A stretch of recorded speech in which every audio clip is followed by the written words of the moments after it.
Entonces, ¿qué tipo de personas son pastores o líderes falsos? Primero, una característica de los falsos profetas, es decir, de los falsos pastores, es que ellos niegan al Señor. 2 Pedro 21 dice, pero también hubo falsos profetas entre el pueblo, así como habrá entre vosotros falsos maestros, que introducirán encubiertamente herejías destructivas, y negarán al Señor que los rescató, atrayendo sobre sí mismos destrucción repentina. La Biblia enseña que los falsos pastores pueden parecer que tienen fe al principio, pero en realidad introducen herejías secretamente, y, eventualmente, niegan a Jesucristo, quien los redimió. Observemos la historia del cristianismo. Muchos líderes cristianos han negado al Señor. A causa de tal degeneración, las iglesias han sido sacudidas. Spurgeon, un predicador del siglo XIX preocupado por esta corrupción del cristianismo, advirtió que la fe cristiana estaba decayendo. James Pike, obispo de la Iglesia Episcopal en California, negó abiertamente el nacimiento virginal y la resurrección de Jesús. Debido a su rechazo de Jesús, su hijo se suicidó. El obispo Pike incluso buscó a un médium para comunicarse con el alma de su hijo fallecido.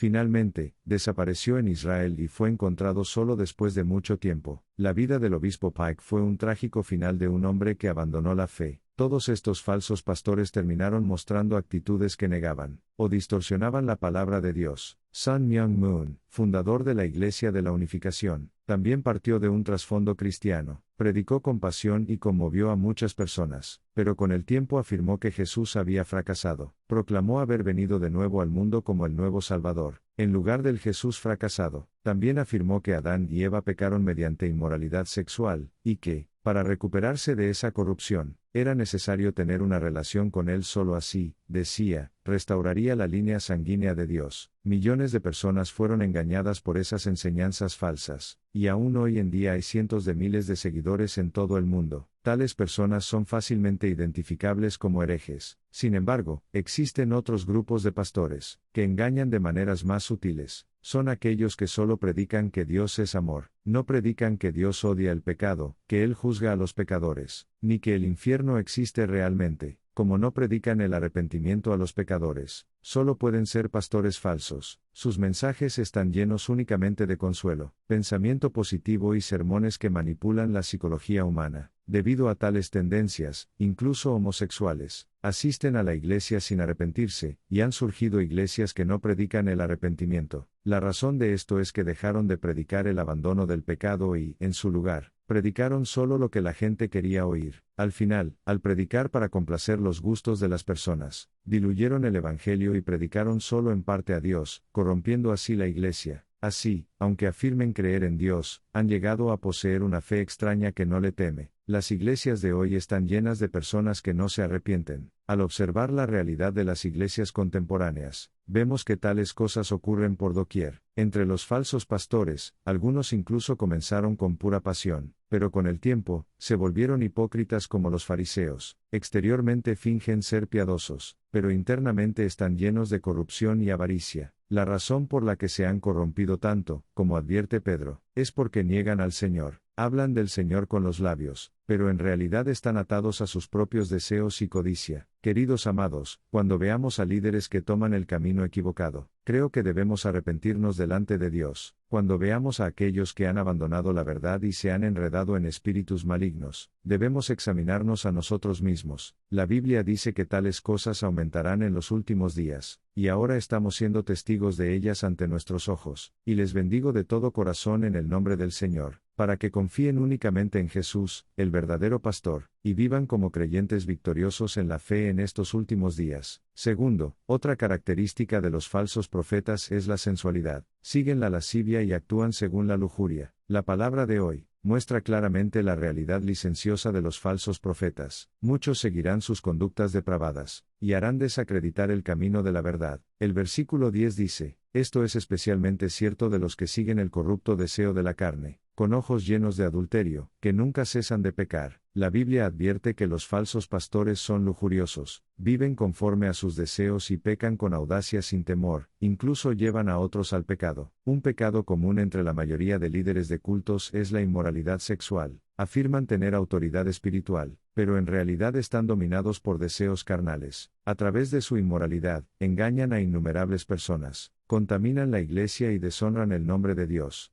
Satanás disfruta especialmente usar la inmoralidad para hacer caer a los creyentes. El pecado sexual es un arma tan poderosa que destruye profundamente el alma humana. Un artículo de periódico informó una estadística impactante: el 25% de los perpetradores de agresión sexual son clérigos. Además, los pastores que cayeron del ministerio por adulterio, o aquellos que usaron títulos de doctorado falsos para ganar fama, han llegado a un nivel grave. Estos son asuntos vergonzosos y deshonrosos, que convierten a la Iglesia y al Evangelio en objeto de ridículo. La Biblia también muestra que muchos del pueblo de Dios cayeron debido a la lujuria. Miremos al rey David. Fue llamado un hombre conforme al corazón de Dios. Sin embargo, debido a un momento de error, su adulterio con Betsabé, cometió un gran pecado. Luego mató al esposo de Betsabé, Urías. El adulterio condujo al asesinato. David pagó un precio muy alto por su adulterio. En su familia hubo asesinatos. La rebelión de Absalón lo obligó a huir del trono, y fue traicionado y ridiculizado por naciones vecinas. El único pecado sexual de David trajo sufrimiento no solo a su familia, sino a toda la nación. Tal es la naturaleza aterradora del pecado sexual. No se detiene en el individuo, sino que destruye a toda la comunidad. Desde Números 22 hasta 25, Balaam aparece como la imagen típica de un falso profeta. Fue quien llevó a los israelitas a la inmoralidad sexual. En un lugar llamado Sittim, no solo estaba personalmente dominado por la lujuria, sino que también condujo al pueblo de Israel al pecado sexual. Miremos dentro de la iglesia hoy. Podemos encontrar fácilmente personas como Balaam, pastores que contaminan la iglesia mediante la inmoralidad. Aquellos que viven en pecado secreto, incluso entre los miembros de la iglesia, aumenta el número de personas que cometen pecados sexuales. Hoy en día, los crímenes sexuales y el incesto se vuelven más audaces, y la sociedad está inmersa en una cultura donde la pornografía se consume como comida diaria. Pero el problema más grave es que estas cosas también ocurren dentro de la iglesia. Esta es realmente una realidad triste y vergonzosa. Queridos amados, estén espiritualmente vigilantes. Miren con cuidado y no confíen ciegamente en pastores o líderes espirituales, sino disciernan por sus frutos. Protéjanse. El pecado sexual deja heridas profundas en el alma. Tener relaciones sexuales sin estar casado, cometer actos sexuales con alguien que no es su cónyuge, ver pornografía o dejarse cautivar por fantasías lujuriosas. Todos estos actos contaminan nuestra alma y, finalmente, conducen a la destrucción. 1 Corintios 619 dice: ¿no saben que su cuerpo es templo del Espíritu Santo, que está en ustedes, el cual tienen de Dios, y que no son suyos? Recuerden que si no mantenemos nuestro cuerpo y corazón santos, todo se derrumba. Los falsos profetas no solo enseñan doctrinas falsas, son fracasos de vida como ejemplos, tentadores y destructores. Sus vidas no dejan rastro del Señor, solo queda autocomplacencia, codicia y lujuria. A través de la palabra de hoy, oro para que se nos abran los ojos espirituales, para que nos mantengamos puros y vivamos una vida sin vergüenza ante Dios como creyentes santos. Al mirar solo a Jesucristo, el verdadero pastor, les bendigo en el nombre del Señor, para que sean victoriosos en pureza y santidad mediante la fe.